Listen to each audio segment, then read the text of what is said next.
You get knocked down, but you gotta get up, keep going. All right, everyone, welcome to the Sovereign CEO podcast. I am Carla Treadway, and I have with me my friend Kaylor Betts. Kaylor, welcome to the show.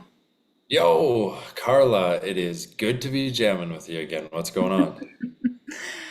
Man, can you imagine if we never spoke the truth and we were just hanging out with regular people? Like, life would be so boring all the time.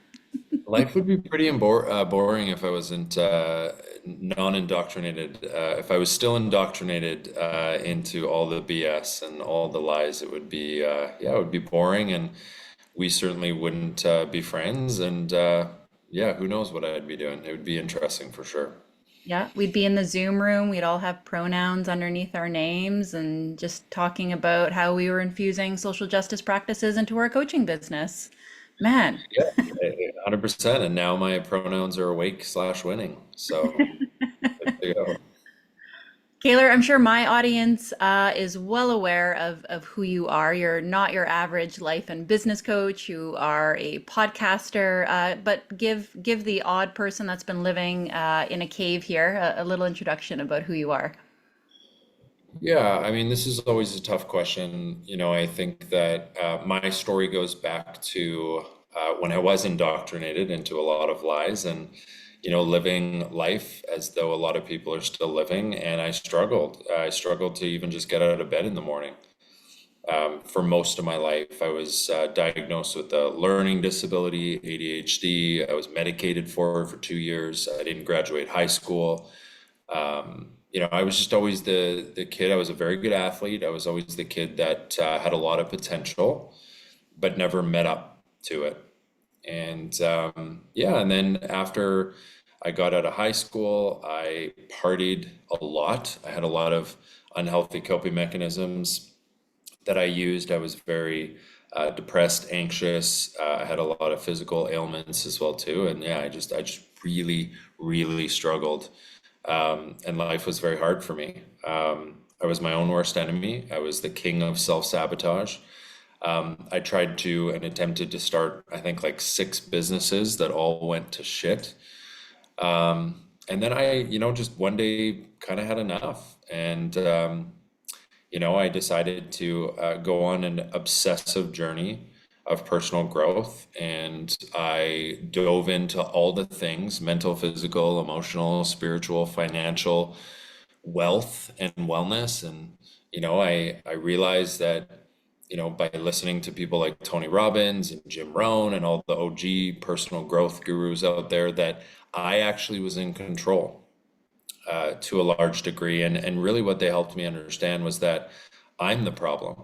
I was the biggest issue in my life. And what I mean by that is, if you go internal, it was to recognize all the ways in which I was holding myself back, whether it be limiting beliefs, my ego, my shadows, my wounds, my trauma. Yeah, and I awoke to all those. I awakened, I should say, to all those things. And then I realized I had the power to change those unhealthy ways of living. And that's what I did. I kind of went on this, like I said, relentless, obsessive journey of personal growth and leveling up. And, I changed my behavior. It was very scrappy, very messy. But I would say I went from hell and back. It's essentially the journey that, at least that's what it felt like. And then once I got my shit together, and I certainly don't have everything together, I certainly still have a lot to learn and a lot of, there's still a lot of levels to unlock, but I've gotten to a place that I never imagined that I would get to. And I think, to a large degree, I'm winning. That's what I'm all about. And I think how I define that is it's really freedom, but I think we think freedom is in the external world. And I think it's about 10 to 20% of that. I think 80 to 90% of freedom is internal. And I think that, like I said, although there is room for growth, no question, I've reached a level of freedom I never imagined that I would. And I'm really enjoying it. And now, as young Pueblo often says, or not often says, he said, that a hero is someone who heals their own wounds and then helps others do the same.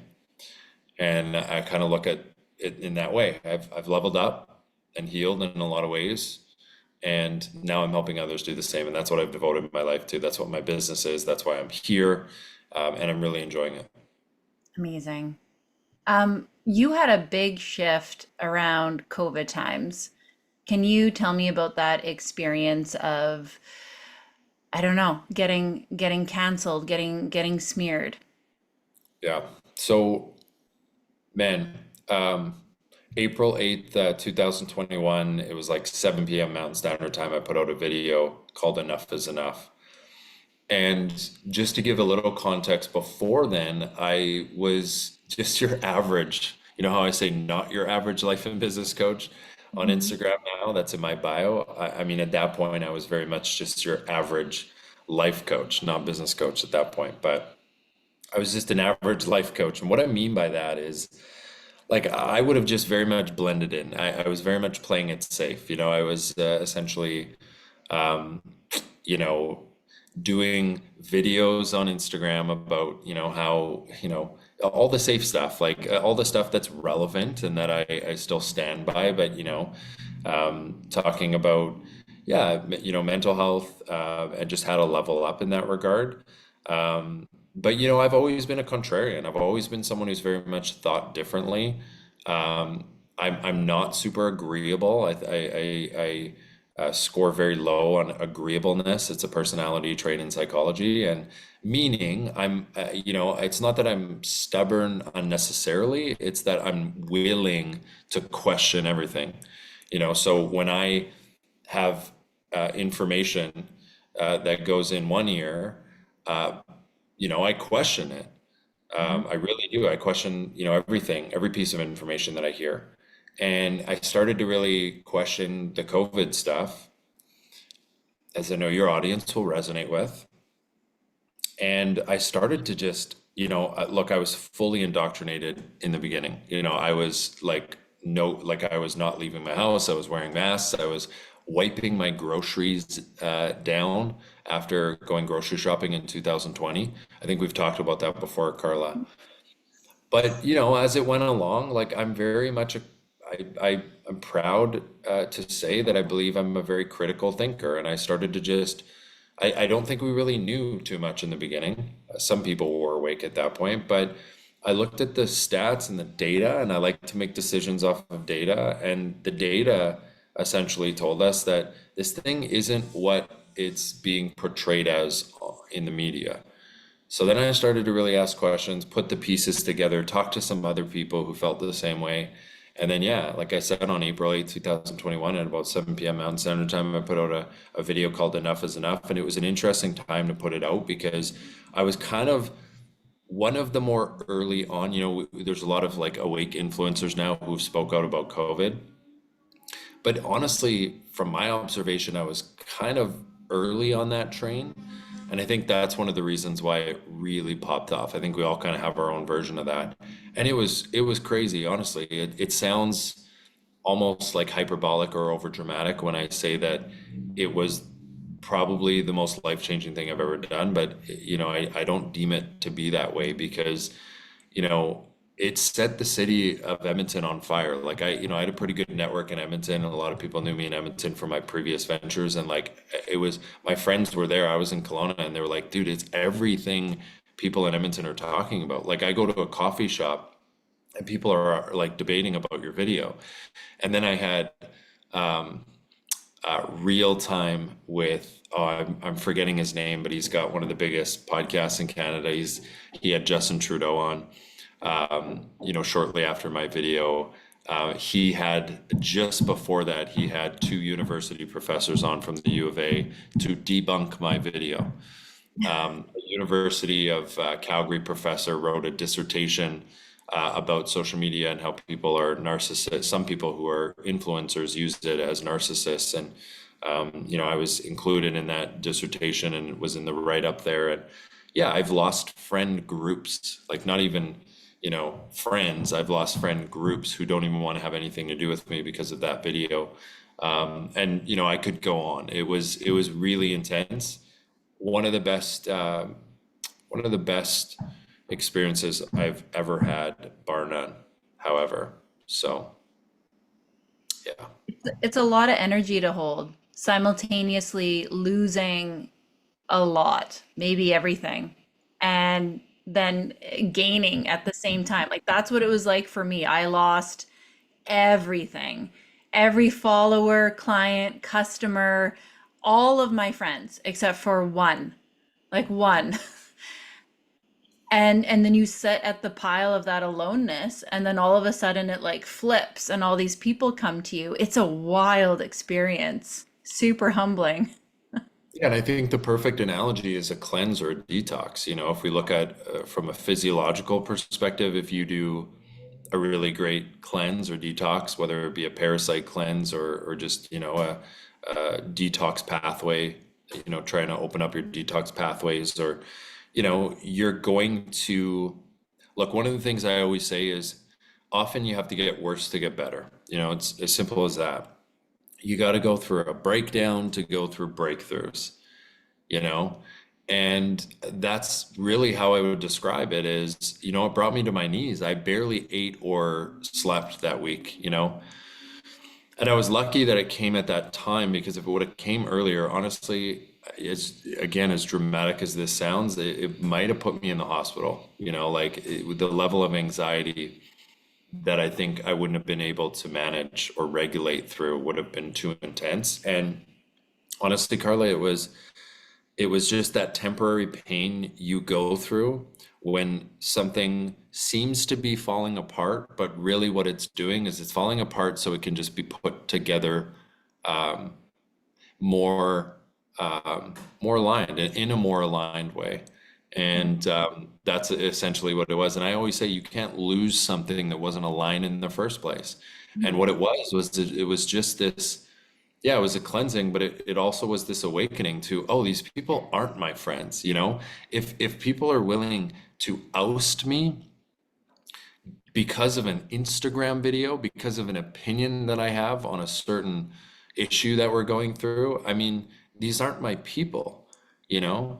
And then I quickly after that, because there's something wired into us that we just feel, and this comes from evolution for sure, like, for most of human history, if we were ousted by the tribe or the community around us, we were thrown to the wolves. It was like life or death. And there was just something innately in me that just felt, unsafe. And then I had to regulate through that. I realized that I was all in one piece. The sun rose the next day. Unbelievable. I get through that. And now I'm walking with this level of confidence that I've never really had before. They always say, fake it till you make it. No, no, no. I Mhm. faced it till I made it. So I had to be thrown into the fire. And as soon as I got into the other side and I was stronger, I was more resilient. And then I realized all the love that was coming in. I was getting messages from, all of you guys and celebrity like Gabby Reese and, Jamie Soleil and Mark Groves and, all these people that I've always looked up to. And I was like, okay, this is pretty cool. And I can actually, I was willing to speak out and stand up and say no for what is right and have so many people leave me. But what I was kind of not expecting was how many people came into my life that I'm just like, oh, these are my people and this is so aligned. And now I have a tribe and it felt really good. So on one hand, it was the hardest thing and it is the hardest thing that we'll go through as people who are awake, but it equally is also one of the most beautiful opportunities for love, bonding, and connection as well too. Yeah.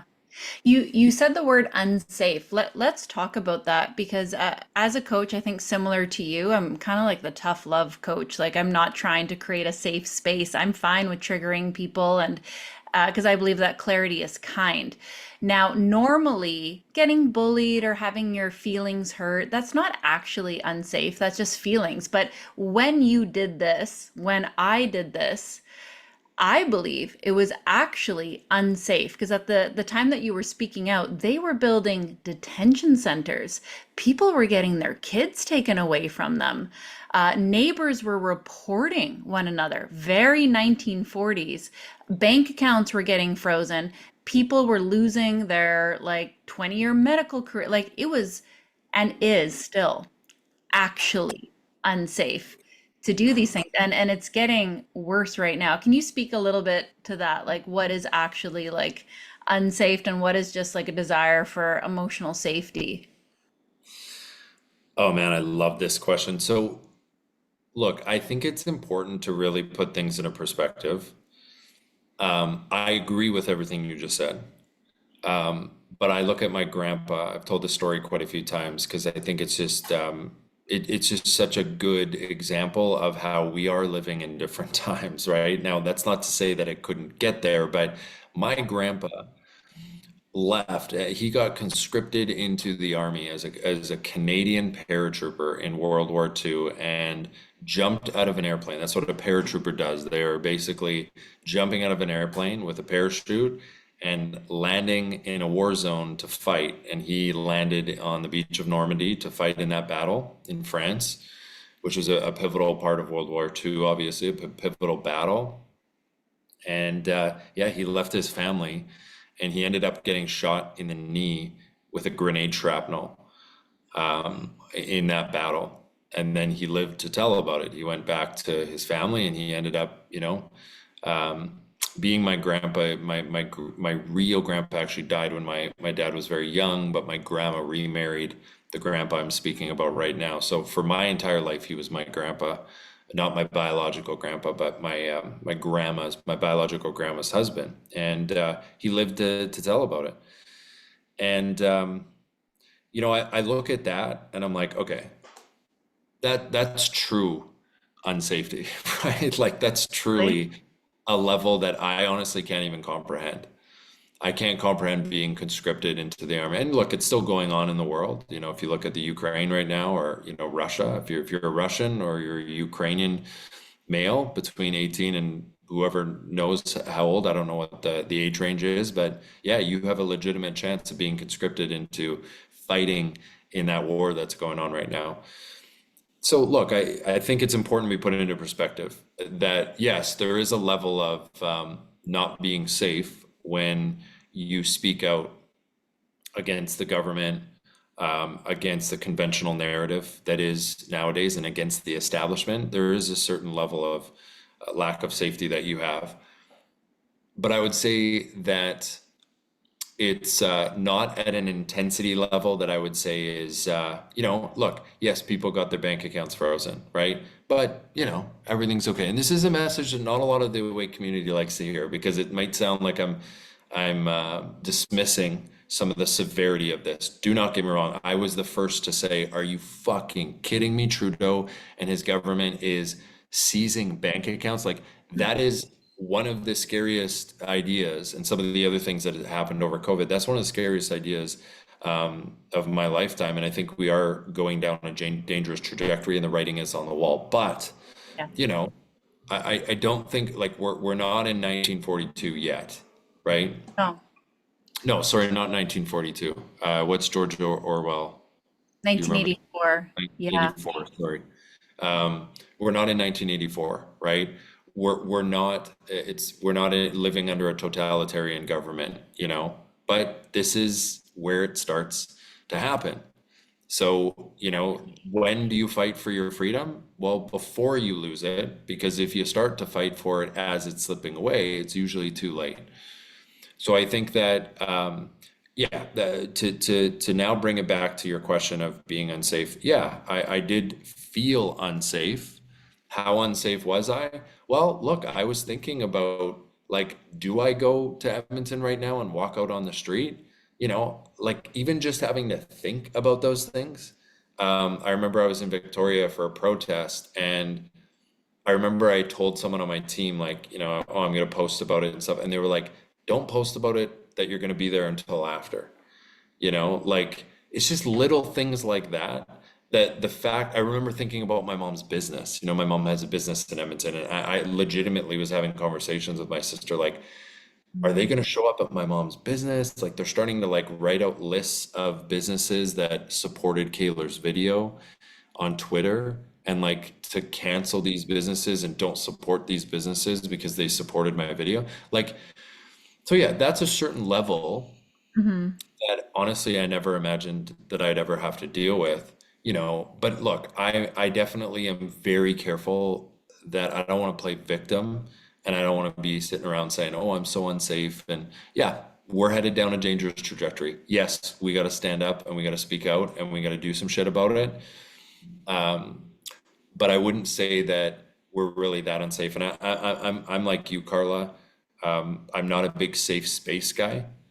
When I referred to the feeling that I had that was unsafe, I meant it was a feeling, right? Like there was something wired into me that when you're getting ousted by all these people around you, that there's just this instinctive, conditioned feeling of unsafety. Because I think for most of human history, like I said, that would have been dangerous. I think in today's world, I think we got to be careful we don't overestimate how unsafe we are. I don't think we're there yet. Um, but I also look with safe spaces and whatnot. I think that there are safer spaces, but I think we should never shoot for a complete safe space. And the reason being is because the world isn't safe. And I think the only way to actually heal wounds and overcome and learn how to regulate through your anxiety and your deepest fears, the only way to do that is to face them. Yeah. So if we desire to step into quote unquote safe spaces where we can never be judged and criticized and ousted and abandoned and rejected and shamed, it's like, well, that's what progressives do. That's my beef with woke ideology and progressive ideology is they glorify victimhood. So Yeah. what they do is they tiptoe around people's feelings and they try and make them feel as safe as possible, and that weakens them. It doesn't give them the resilience to be able to handle the inevitable adversity of life, and that's a dangerous thing. I agree. Well, and this talk of like war, like these things are actually happening right now. And one thing that really worries me as a woman is there are not a lot of masculine men out there. And this is a topic that I hear you talk about a lot. There's not a lot of men that were even willing to get remotely uncomfortable by maybe saying things, like, let alone actually go and protect their country or go and protect a bunch of women. I have a very good friend of mine, Dan Nevins. He was a soldier, he was a Marine, amazing guy. He lost both of his legs in the Iraq War, and he's always sending me these freaking pictures of Trudeau in the back of the golf cart with his legs crossed. And all I can think about is Dan Nevins at war in Iraq, or Dan and I have been watching this Navy SEAL show, and these are like manly men getting like screamed at, like fighting for the country. And all I can think of is Trudeau with his legs crossed and tampons in the men's washroom. Uh, Tell me about masculinity, specifically in Canada. Are we are there less masculine men out there? Like, is there a movement to feminize men, or is this just like the internet showing me some scary stuff? Yeah, so when I walk outside, like I'm in Kelowna currently, but I travel a lot. So whether I'm in Kelowna, whether I'm in Edmonton, whether I'm in Vancouver, wherever it is, we're going to be in Victoria soon. If you just walk down the street and you observe, and look, this is going to sound judgmental. This is an observation, and I'm not necessarily trying to shame or judge people. I'm just trying to communicate the objective truth right now. When you go around and you look at the men that are on the street, if they don't have a huge beer belly and look very out of shape, they have painted nails, they do not look like they go to the gym. They do not look happy. They're eating processed poison and putting that in their bodies. During the week on a Wednesday at lunch, some of them are drinking wine or beer, which increases the estrogen in your body. Um, they don't look like they could, and this isn't everyone, this is the majority of the men that you'll look at Yeah. would never be ready to, I mean, let's not even talk about a war yet. I Yeah. mean, I live by Knox Mountain here in Kelowna, which is not a difficult hike. I'm talking like it's a 25-minute up and down, but they don't even look like they could, jog up Knox Mountain, which anyone should be able to jog up, Knox Mountain without And I've been on hikes with guys who in Kelowna here, or people who I'm like, man, this should be a wake up call right now. You want to take another break, you Yeah. know? And look, life is fucking hard, right? So like some people will say, relax, we're never gonna be in a war. Well, we don't know that. Like, you know, crazier shit has happened, right? But I think that life is difficult. Life is extremely challenging. And the adversity that gets thrown our way, we all get dealt a different hand, but everyone has to go through some really difficult stuff. And I'm just of the belief that, we should train, and we should train physically, mentally. This is why I'm not a safe space guy, because that's like the gym for emotional regulation and for mental health, is to step into spaces where you're not that safe emotionally.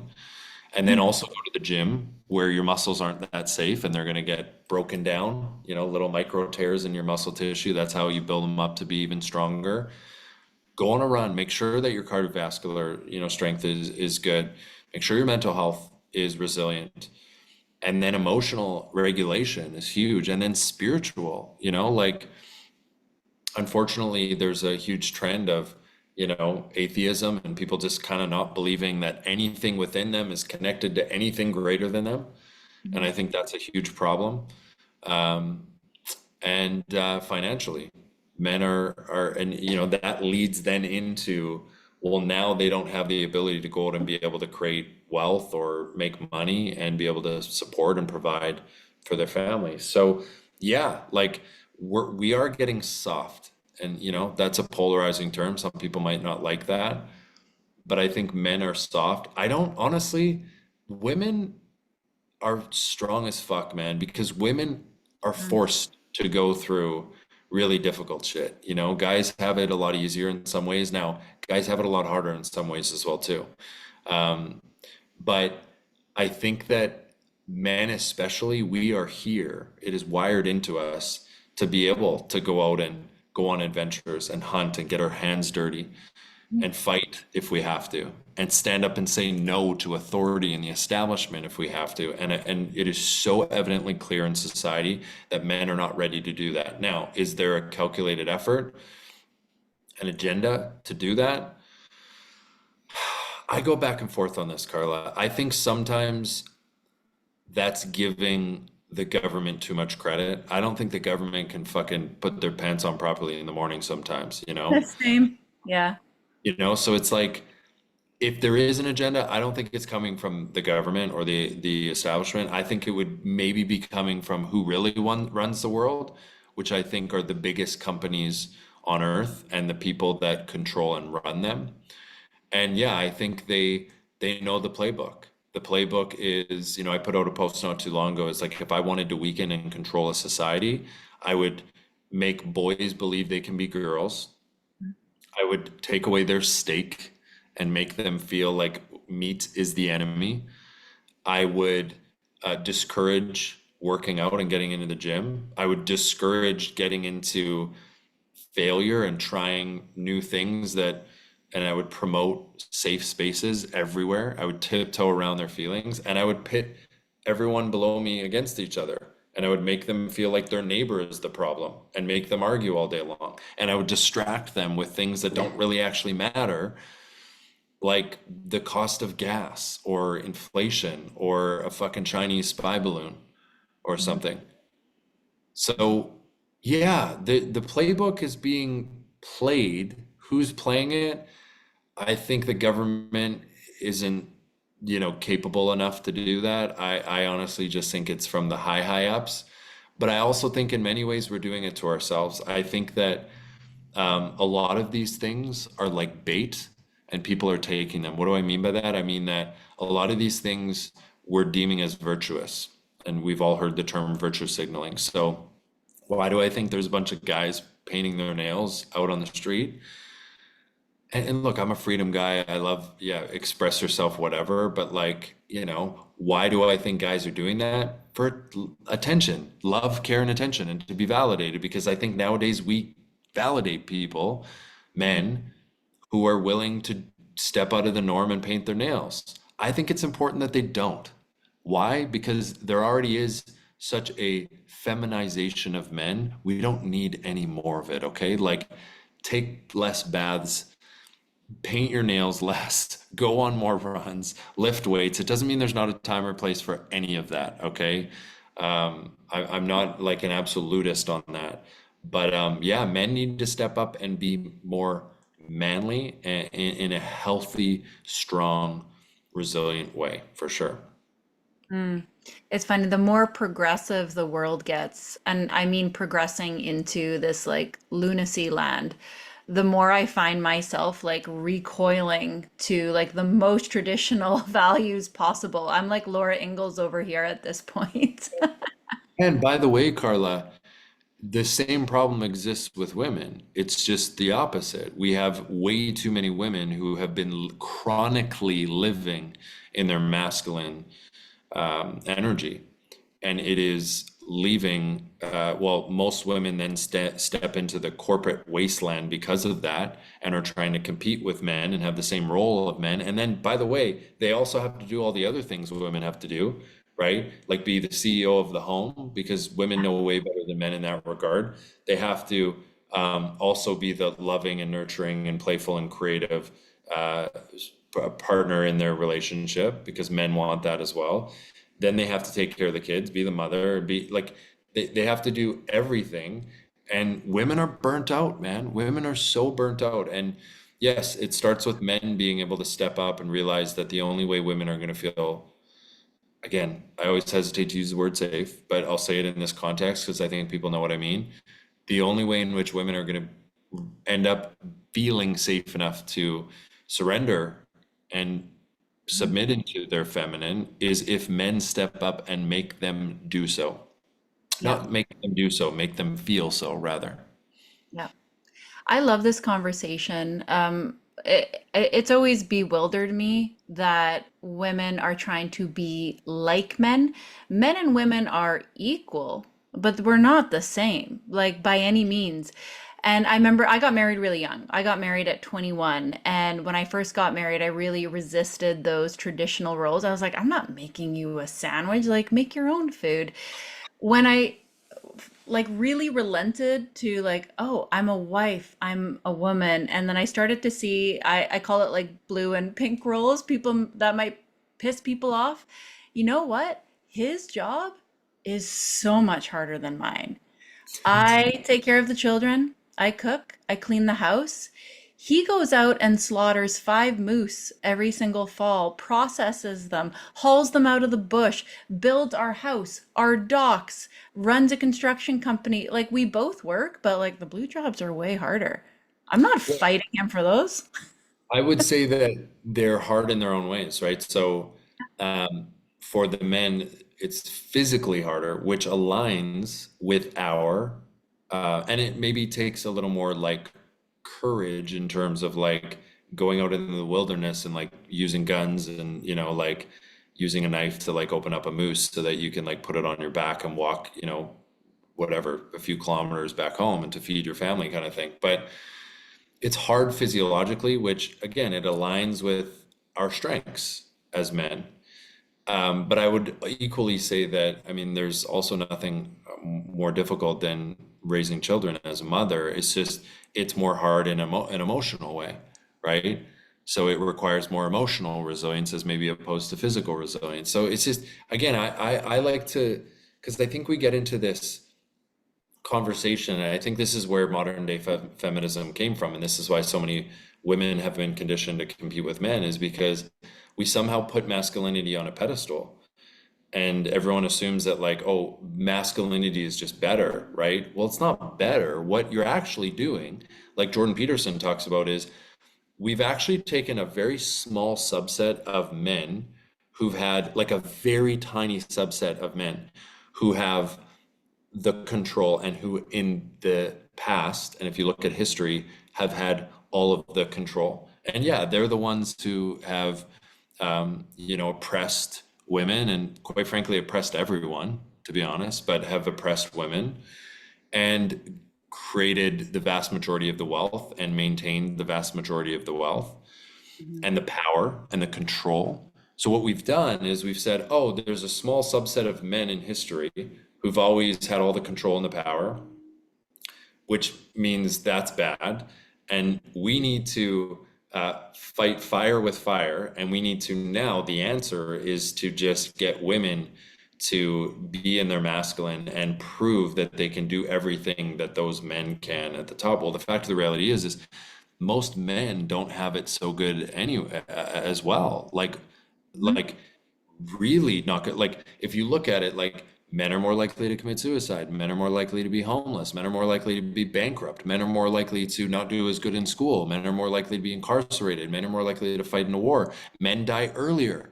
Men, if you look at the top like 15 most dangerous jobs on the planet, every single one of them is above 95% men, Yeah.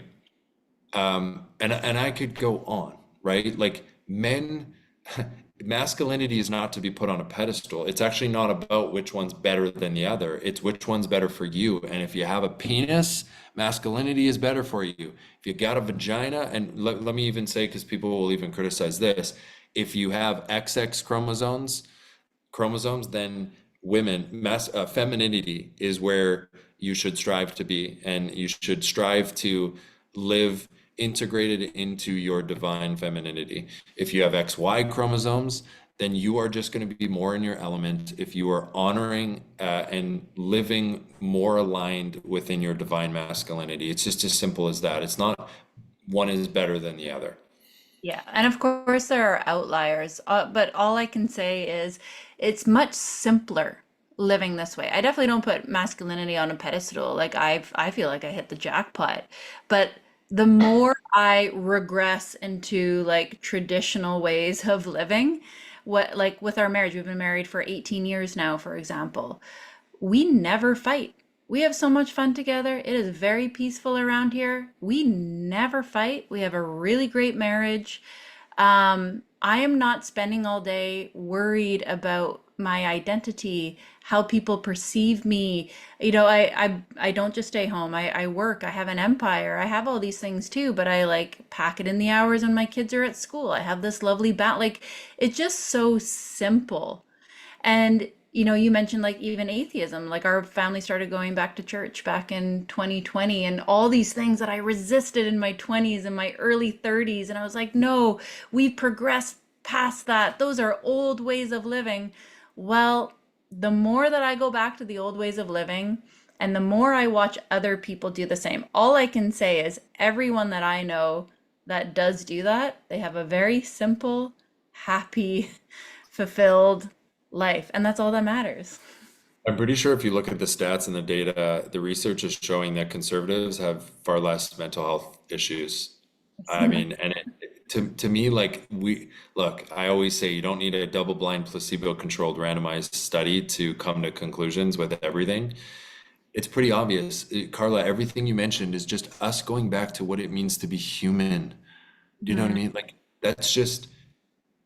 that's being human, and everything that look, I'm not going to speak in absolutes, but a lot of what progressive ideology is pushing is, to me, it's trying and attempting to progress past what it means to be human. They're trying to change what it means to be human. And I think the more we go back to our ancestral and primal roots with, yeah, like there's some, look, like there wasn't Netflix, back in the day, and I every week I enjoy some Netflix. It's not like I'm an absolutist on this, but for the most part, I surround myself in an environment and I'm very intentional about doing things that bring me back to my human nature rather than trying to evolve out of it, because it what inevitable, like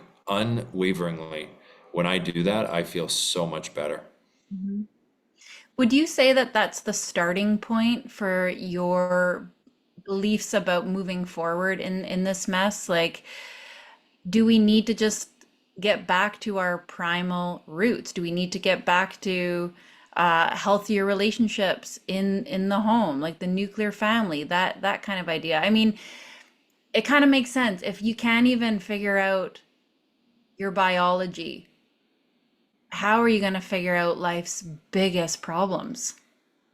Yeah, I mean, look, I think what is going on is we are conditioning people to be at war with their biology, and that's why I think the world is falling apart, Yeah. slowly. And there's still a lot of hope. I have a lot of hope because it ain't that bad. Like life is fucking hard. Look at any time in history. We got it good, man. We have a level of abundance still and opportunity that we would have like never had in human history, unless there's a part of history that we don't know about, which is probably the case. But yeah, so I think there's that, and yeah, going back to your primal roots. Um, Look, I think that there's four levels of awakening. Okay, the first level is to be awake to the enemy, right? And we're all awake to the enemy. Everyone in my Instagram comments, even the ones who spend all day in Instagram comments arguing with each other's, which by the way, a reminder, none of the world's problems are going to be solved in the comment section of Instagram. But every one of those people is awake, okay, to the enemy, meaning they know that Trudeau's the problem. They know that WEF and Bill Gates and George Soros and the likes. And then there's a second level and stage of awakening, which is to be awake to the problem. Okay. Now, what is the real problem? So you might think the enemy is the problem. No, that's like 10 to 20%, right? But what is the actual problem? It's actually us. Mhm. The only thing that can get in your way, again, bearing some very unfortunate circumstances, like if you're in North Korea or something like that. But for the vast majority of us, the only thing that can really get in the way is us. And what do I mean by that? Well, you got to look internal, right? The only blocks are mental blocks. And I love what Peter Crone says. He says, we're not a victim of circumstance, we're a victim of perspective. And I just add to that, I say, we're not a victim of circumstance, we're a victim of perspective and behavior. Because most people out here are letting their feelings dictate their behavior. And what I think winners do, and this next level of awakening, is to realize that your feelings shouldn't dictate your behavior. They're valid, your feelings are valid. Look at them, acknowledge them, create space for them, hold them, maybe even have a pity party, but then set uh, an expiry date on that. Eventually, you have to make sure your feelings don't dictate your behavior, or else you're going to lose. So it's to awaken to the problem. What is the problem? The problem is our internal limiting beliefs, our ego, our shadow, our wounds, our unhealthy patterns, right? Our biases. So that's the second stage of awakening, is to be aware of the problem. And then there's a third stage, because you can be aware of the enemy. You can be aware of how, corrupt the Trudeau government is. Then you can be aware of your internal limiting beliefs and your thought patterns, your conditioning, your shadows, your ego, your wounds. But if you don't do anything about those, then nothing's going to change. So then there's the third stage of awakening, which is to be awakened and aware of the actions that you need to take, right? That's a big one. And that's a stage of awakening, Carla. I'm going to be honest. And this is what I'm going to more specifically talk about at the We Unify event, is not a lot of people are at that point. Okay. And again, I'm not trying to shame or judge people, but a lot of people are awake to the enemy, awake to some of the problem. They need to be awake to more of the problem. That's doing the work. And then the real work gets done when you actually show up in this world and you do what's required. You don't just do what you feel like doing. You're not just impulsively reacting to your internal conditioning. So that's the third stage of awakening, is to be aware and awake to the actions. The fourth level of awakening is, I would say, to the higher intelligence, I'm going to call it. So it's the spiritual awakening, some people might like to call it. That is to realize that something within you is connected to something greater than you. And it's to realize that we are all connected in a way, and whether you want to call it the universe, source, or God, that to me is like the ultimate awakening, when you start to transcend a lot of the limitations that we have in our reality that we're perceiving. So those are the four levels of awakening, and I think that's what we can do to get out of this mess is everyone can just take responsibility in going through those stages of awakening. Mm. Level 4, I call that the white pill. Yes, Yeah. that's a good word for it. I'll use that and give you credit for that. That's good. No, they all of those levels are important because there's the practical things, like preparedness. I know you teach some of that in your Awaken Winning Academy. Not everyone can leave the city, but there are practical things that you can do for preparedness. But there's a lot of people living in that space that are like doomsday preppers. And that's no place to live because y'all, what if nothing happened? You're just gonna live in your bunker and live out your days? What a miserable place to live. And same thing with like not believing in anything outside of like this world. I was just having this conversation today. Imagine if the only, like, I believe in personal responsibility, but imagine if the only thing that you could rely on was your own understanding. Fuck that. I don't want like the weight of the world. Like, I'm pretty smart, but on just me, that's a lot to carry. You know when you know you're in trouble is when you've turned your prepping into a lifestyle. Yeah. Prepping should not be a lifestyle. I vehemently disagree with anyone who feels like that should be a hobby of theirs, you Mm. know? I think you get prepared and then you move on, you know? Hmm. And even still, like, man, let me say something that some of your audience ain't gonna like. And I'm all for prepping, but it's kind of like when I talk about being an overeducated underachiever. Hmm. There's so many people who are overeducated underachievers. It's like, don't be an overprepared underliver. Yeah. Like go out and live. Like Carla, I am not prepared. Like depending where I am, I'm more prepared. Like if I'm in Edmonton, I'm a little more prepared. I'm working on because I just moved here a couple months ago. I'm working on getting more prepared here. But I'll be honest, I don't have a whole lot of time for it, Carla. Like, Hmm. and someone might say, well, Kaylor, if shit goes sideways, like you're screwed. We're all fucking screwed. We all are screwed. If the grid goes down, if the banking system collapses, if the dollar collapses, if there's, you know, anarchy on the streets, like we're all screwed. Okay. Yeah, if you're more prepared.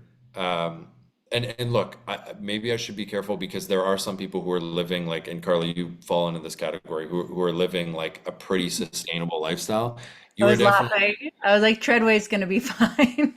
yeah, yeah, yeah. Like you're gonna, but for how long? You know, Forever. Yeah. forever? Yep.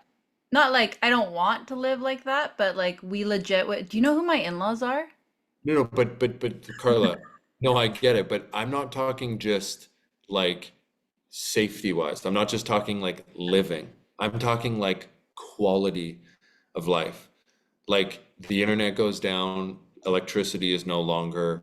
So yeah, I see what you're doing, Carla, and it's admirable, and I will have that one day. It's just not a part of my journey yet.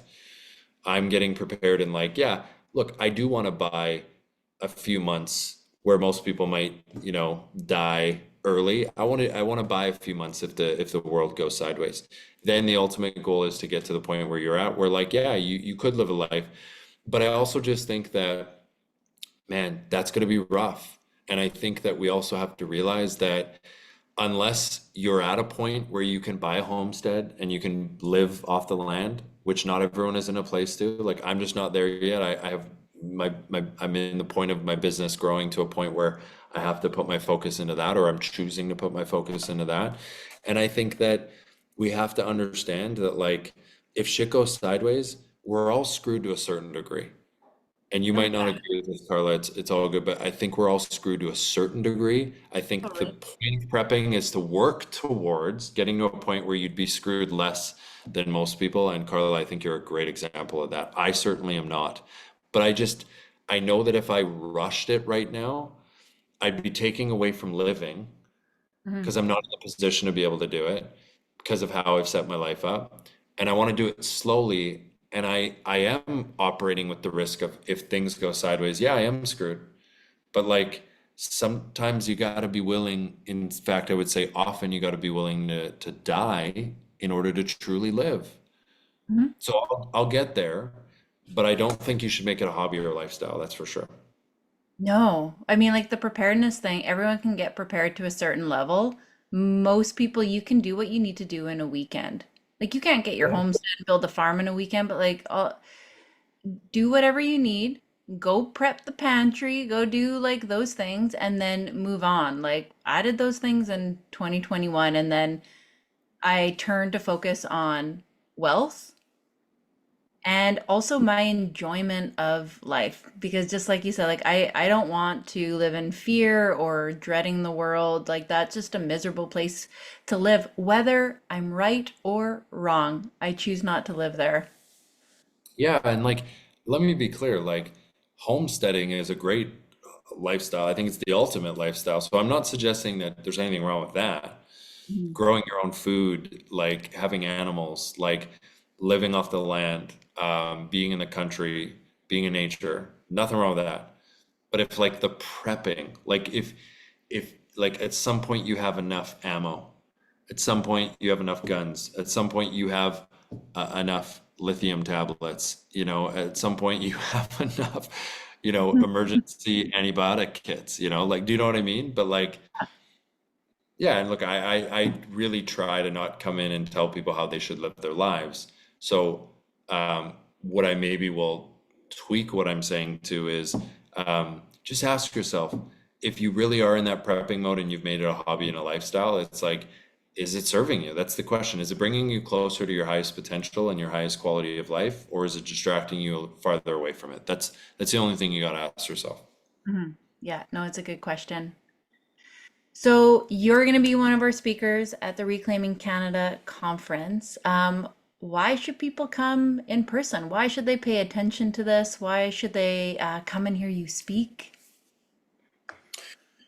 Yeah, good question. I don't know. It's really hard for me to tell people that they should come and listen to me because, you know, I don't know. Maybe you'll be disappointed. Carla's like, Kaylor, what are you saying? But I would say this. Um, Grant Cardone, who I study and I'm a fan of, not a fan of everything he's done or doing, but I respect what he's created and I like to study the wealth he's created and how he's creating it.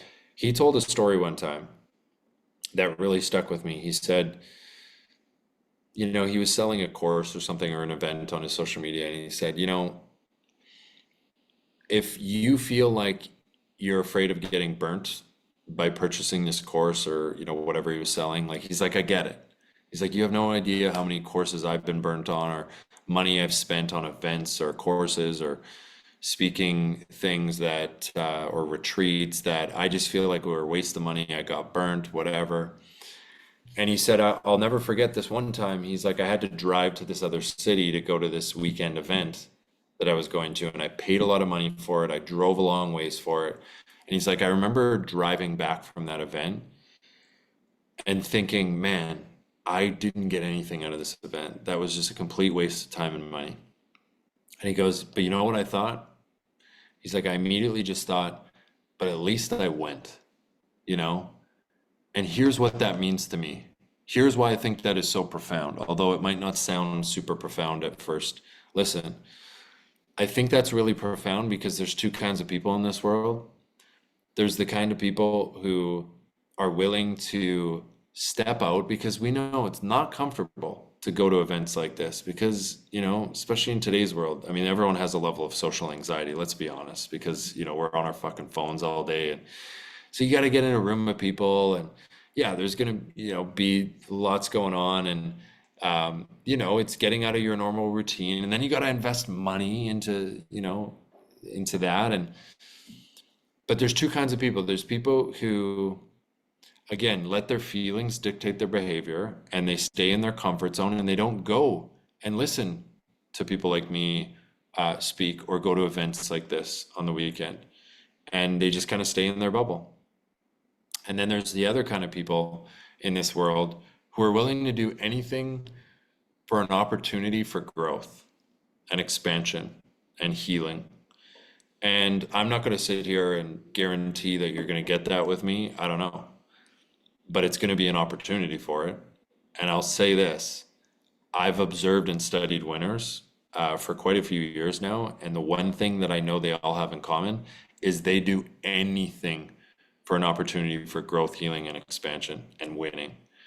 So that would be my case for, I mean, why the hell not? Do you have anything better to do that might cause more growth, healing, and expansion? Maybe you do, and you should do it. But chances are, on that weekend in Victoria, or whether you're watching it virtually, yeah, it might be the best thing you have for growth, healing, and expansion. So would love to have you to listen, and and would love to hear whether or not my speech actually does that for you. I can think of nothing better to do that weekend than go and freaking save Canada. 100%. Yeah, exactly. And that's the other thing too is, there's, okay, so this now brings me to my second point, what you just mentioned. Um, the way in which we save Canada is we save ourselves. Hmm. The more people that save themselves, the more people that go through those four stages of awakening that I just mentioned, that's how we get our country back, Yeah. you know? And sure, there is little things like, yeah, we got to vote, right, in the next election coming up. I'm praying it's Trudeau because if he steps down and he gets a replacement, that's what worries me more than anything. I think that if it's Trudeau, we got it in the bag. There's going to be a change in party, which to me is the number one priority. And to get this, I'm going to be nice. I don't know why, feeling nice today, to get this politician out of power. And I think that's the step. And yeah, we can protest, we can write the letters to our MPs, we can, you know, band together, we can hit the streets, we can, post on social media and talk about the issues. But at the end of the day, it really starts with us. It really does. And the more people in Canada who are willing to take responsibility and level up, which always leads to winning, um, I really think that, they say polls create policies.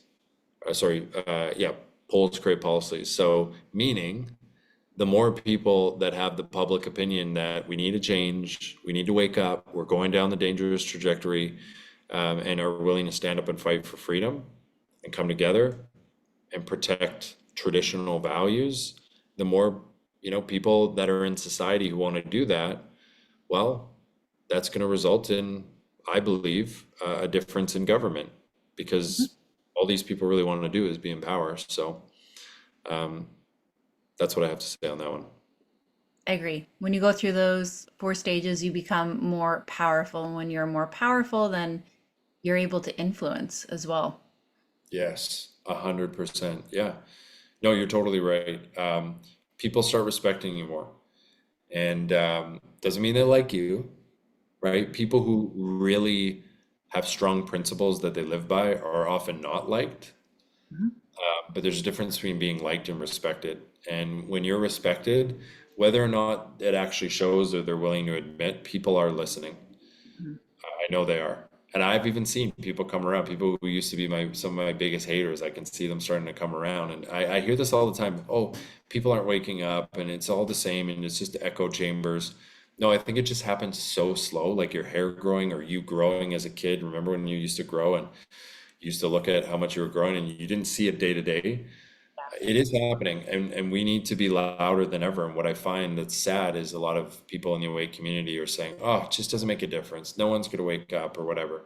No, this is the time where we got to put the pedal to the metal even more, in my opinion. Kaylor, where can people find you? Where's the best place? Instagram at the Kaylor Betts. That's the KAYLORBETTS. You can also check out your audience will appreciate Awake and Winning, the Awake and Winning account, just literally Awake and Winning. And yeah, we post what we like to say is the best awake content in the game, and you can check that out. And yeah, we're speaking out about a lot of awake stuff, but also how to win too. Amazing. I'll make sure to link that up in the show notes. And I am excited to see you in a couple weeks out there I'm in person. stoked. Thanks, Carla. Thanks, my friend. Been underground, now I aim for the sky. Don't quit now, you can last longer. All these wounds only making you stronger.